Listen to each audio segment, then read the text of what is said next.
नमस्कार। मैं डॉक्टर अमित के सरवानी, फाउंडर एंड डायरेक्टर अनुसंधान एकेडमी सिविल लाइंस इलाहाबाद। अनुसंधान एकेडमी के इस यूट्यूब चैनल पे आप सब लोगों का हार्दिक अभिनंदन व स्वागत करता हूं। Students, UGC net first paper की हायर एजुकेशन यूनिट में मैंने पहले आपको कई एक महत्वपूर्ण फैक्ट्स दिए हैं। उसी क्रम में, उसी सीक्वेंस में ये वीडियो भी मैं बना रहा हूं, जिसके अंतर्गत हायर एजुकेशन में आने वाली कुछ महत्वपूर्ण संस्थाओं में, जिसमें सबसे महत्वपूर्ण date is central board of secondary education CBSE पे आज चर्चा करूंगा। Central board of secondary education, आपको ज्ञात होगा कि पहले यूजीसी परीक्षा कराती थी, फिर बीच में central board of secondary education यानी सीबीएसई द्वारा कुछ वर्ष तक परीक्षा कराया गया, और वर्तमान में एनटीए नेशनल टेस्टिंग एजेंसी इस परीक्षा को करा रही है। तो यूजीसी नेट की परीक्षा आज एनटीए द्वारा कराया जा रहा है। एनटीए के संबंध में भी एक अलग से एक छोटा सा वीडियो मैंने बनाया है, जो अगले वीडियो जो आपको 1-2 वीडियो बाद अपलोड होगा। आज central board of secondary education पे डिस्कस करूंगा। यह एक महत्वपूर्ण बोर्ड है, भारत का काफी महत्वपूर्ण परीक्षाएं ये बोर्ड कराता है, और इसमें से कई क्वेश्चंस पूछे गए हैं। ध्यान में रखिएगा, यूजीसी नेट जेआरएफ में इसमें से कई प्रश्न पूछे गए हैं और संभावनाएं हैं इसमें क्वेश्चंस आने को। तो फैक्ट्स के पॉइंट ऑफ व्यू से एक important video.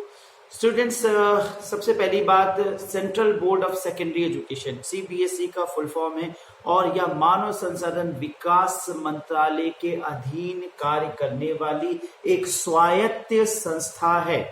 First of all, what is the meaning of स्वायत्त? यानी दैट इज ऑटोनॉमस बॉडी।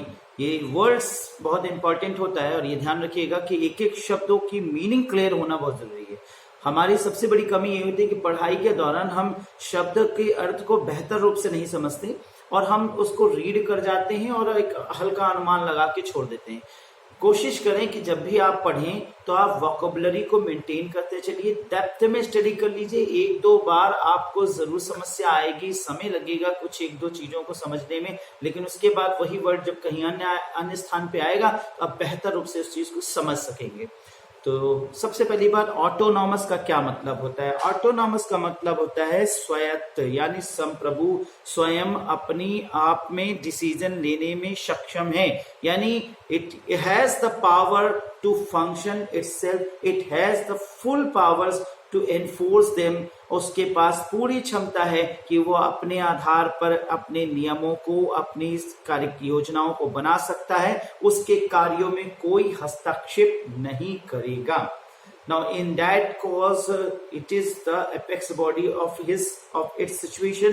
उसके ऊपर कोई नहीं है, उस दृष्टिकोण से उसे स्वायत्त संस्था कहा जाएगा। जस्ट लाइक संप्रभु होना, स्वयं भू होना, सक्षम होना, तो अपने पॉलिसी मेकिंग में सक्षम है, इसके कार्यों में हस्तक्षेप नहीं होगा। अब इसका इतिहास क्या है? तो इतिहास को समझना बहुत जरूरी है।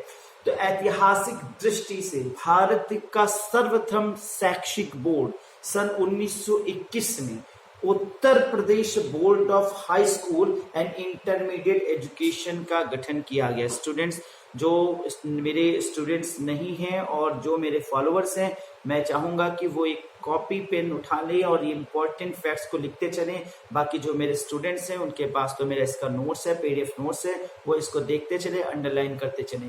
तो इतिहास के दृष्टिकोण से भारत का पहला शैक्षणिक बोर्ड था Uttar Pradesh board of high school and intermediate education. तो यह बहुत महत्वपूर्ण है, Uttar Pradesh board of high school and intermediate education, जिसकी स्थापना, जिसका गठन 1921 में किया गया था। जो तत्कालीन भारतीय राज्य राजपूताना, केंद्रीय भारत व ग्वालियर के न्यायाधिकार में था। अब महत्वपूर्ण फैक्ट है, क्योंकि उस समय इंग्लिश इंडिया थी, यानी ब्रिटिश इंडिया थी, और ब्रिटिश इंडिया में विशेष रूप से उत्तर प्रदेश नाम का कोई राज्य नहीं था। उस समय नॉर्दर्न सेंट्रल रीजन हुआ करता था, उस समय केंद्रीय भारत यानी सेंट्रल इंडिया हुआ करता था, और इसी प्रकार से और भी कई राज्य थे, जैसे राजपूताना, ग्वालियर इत्यादि। अगर हम राजपूताना की बात करें तो इसके अंतर्गत भारत के 3 राज्य और पाकिस्तान सम्मिलित था। राजपूताना में राजस्थान, मध्य प्रदेश और गुजरात। जी हाँ, आज के 3 भारतीय राज्य राजस्थान, मध्य प्रदेश और गुजरात और पूरा पाकिस्तान। इस प्रकार से देखा जाए तो बहुत बड़ा राज्य अकेला राजपूताना था।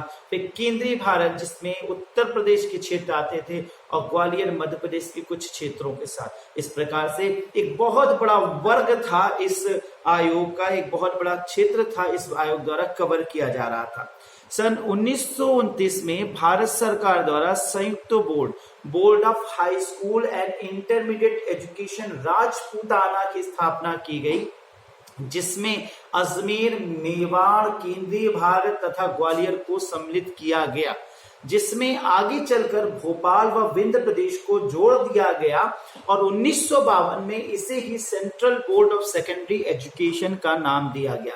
तो आप समझ गए 1921 में किस तरीके से इसकी प्रस्थापना हुई।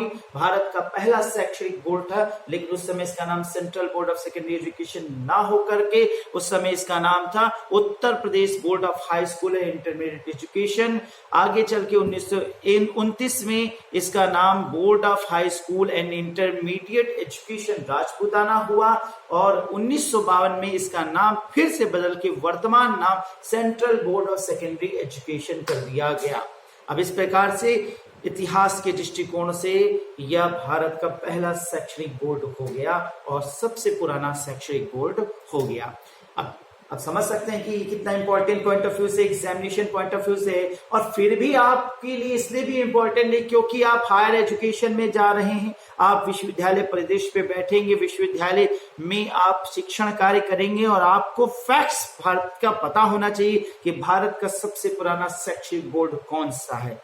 नाउ आगे की बात करें तो central board of secondary education वर्तमान में केंद्रीय विद्यालय, जवाहर नवोदय विद्यालय, निजी विद्यालय और केंद्र सरकार के बहुत से विद्यालयों को मान्यता प्रदान करता है। तो इसका बेसिक वर्क क्या है? इसका बेसिक वर्क है that recognition to provide the recognition to the many central governments and Jawahar Navodaya Vidyalaya, private school, केंद्रीय विद्यालय। तो इसका मेन है रिकॉग्निशन करना। वर्तमान में central board of secondary education के तहत बहुत सी परीक्षाएं संचालित हो रही हैं, जिनमें देखा जाए तो सबसे पहला है AISSC यानी all India senior school certificate examination for class 10th and 12th। इसके बाद जो महत्वपूर्ण अन्य है वो है all India engineering entrance examination AIEEE। AIEEE की परीक्षा को सन 2013 से IIT ज्वाइंट एंट्रेंस एग्जामिनेशन या IIT-G के साथ संयुक्त कर दिया गया, जिसे संयुक्त रूप से जी मेंस यानी ज्वाइंट एंट्रेंस एग्जामिनेशन मेंस का नाम दिया गया। तीसरी महत्वपूर्ण परीक्षा, स्टूडेंट्स ध्यान से सुनिएगा, तीसरी महत्वपूर्ण परीक्षा that is all India pre medical test AIPMT। ये एक महत्वपूर्ण परीक्षा है जो ये कंडक्ट कराता है। उसके बाद चौथी महत्वपूर्ण परीक्षा है जो अभी हमारे लिए सबके लिए बहुत इंपॉर्टेंट और बड़ा प्रमुख विषय माना जाता है, that is CTET, central teachers eligibility test. और इसीलिए कठिन माना जाता है क्योंकि चोर बाजारी CBSE के परीक्षाओं में नामात्र की रहती है। जाहिर सी बात है बिल्कुल नहीं होता है। अब एक अलग बात है कि कहीं कोई अलग कर जाए, लेकिन central board of secondary education की परीक्षाएं बहुत ही ट्रांसपेरेंसी के साथ होती हैं, इसलिए इसे विशिष्ट परीक्षाएं का प्रभार सौंपा जाता है। Joint entrance examination in IIT-G, AIPMT, CTET, इसके अलावा क्लास 10 के लिए ऑप्शनल प्रोफिशिएंसी टेस्ट है। 5 महत्वपूर्ण परीक्षाएं ये आज की डेट में कंडक्ट कराता है।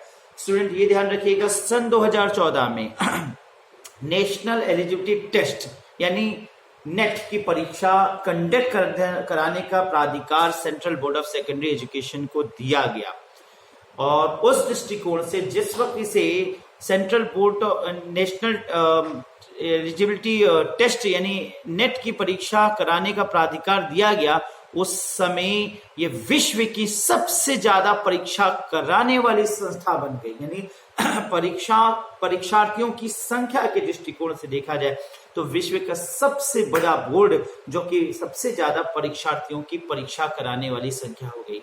नेट की परीक्षा का दायित्व इसकी बेहतर कार्य क्षमता व विश्वविद्यालय अनुदान आयोग की अकमण या अयोग्यता रही थी। ये माना गया कि विश्वविद्यालय अनुदान आयोग पर बहुत बर्डन था और वो परीक्षाओं के संचालन के कार्य को बेहतर रूप से नहीं देख पा रहा था, इसलिए central board of secondary education द्वारा इस परीक्षा को कंडक्ट कराने का फैसला लिया गया। परंतु इसके आने से स्टूडेंट्स ये हुआ कि central board of secondary education के ऊपर भी बहुत भार बढ़ गया। सीबीएसई अब परीक्षाओं को बहुत ज्यादा बड़े लेवल पर कंडक्ट करा रहा था। ऐसी सिचुएशन में समय पे परीक्षा को करवा पाना इसके लिए बहुत मुश्किल हो रहा था। अतः अत्यधिक कार्य भार के कारण दिसंबर 2018 से इस परीक्षा का संचालन एनटीए द्वारा होने लगा, यानी नेट की परीक्षा एनटीए द्वारा होता है। अब अन्य महत्वपूर्ण छोटी कुछ बातें, जैसे सीबीएसई का लोगो तो अस्तो मा सदगम में आई। ये ध्यान रखिएगा स्टूडेंट्स कि यूजीसी नेट की परीक्षा में फैक्ट्स भी बहुत पूछे जाते हैं और उस पॉइंट ऑफ व्यू से यूजीसी का फैक्ट लोगो, सीबीएसई का लोगो, एनटीए का लोगो, बहुत से अन्य आयोग हैं, उन सब का लोगो जरूर आप लोग ध्यान दे दीजिएगा। जहां जहां मेरा ध्यान जाता है मैंने अपने नोट्स में जरूर इस बात को मेंशन कर दिया है और यहाँ आपको जहां पर हो सकता है मैं जरूर बता देता हूं, लेकिन आप लोगों को लोगो को अच्छे से लर्न कर लीजिएगा। 8, 10, 12 लोगो जो बड़े महत्वपूर्ण संस्थान है उसको देख लीजिएगा। Match the following point of view से कई चीजों को ध्यान में रखते हुए क्वेश्चन पूछा जा सकता है। तो सीबीएसई का लोगो क्या है? अस्तोमा सदगम्य, मतलब है असत्य से सत्य की ओर जाओ, असत्य से सत्य की ओर जाओ। इसका हेडक्वार्टर न्यू दिल्ली में स्थित है और वर्तमान चेयरमैन अनीता कारवाल है। याद ध्यान रखिएगा, ये चेयरमैन वगैरह तो हो सकता है अभी बदल जाए, आज बदल जाए, तो ये सारी चीजें तो आपको एग्जामिनेशन से पहले तक अपडेट करना ही पड़ेगा। नहीं आप बस ये कहेंगे सर ने ये पढ़ाया था और वो गलत हो गया। इसको ध्यान में रखते हुए फैक्ट्स को अपडेट जरूर करते चलिएगा।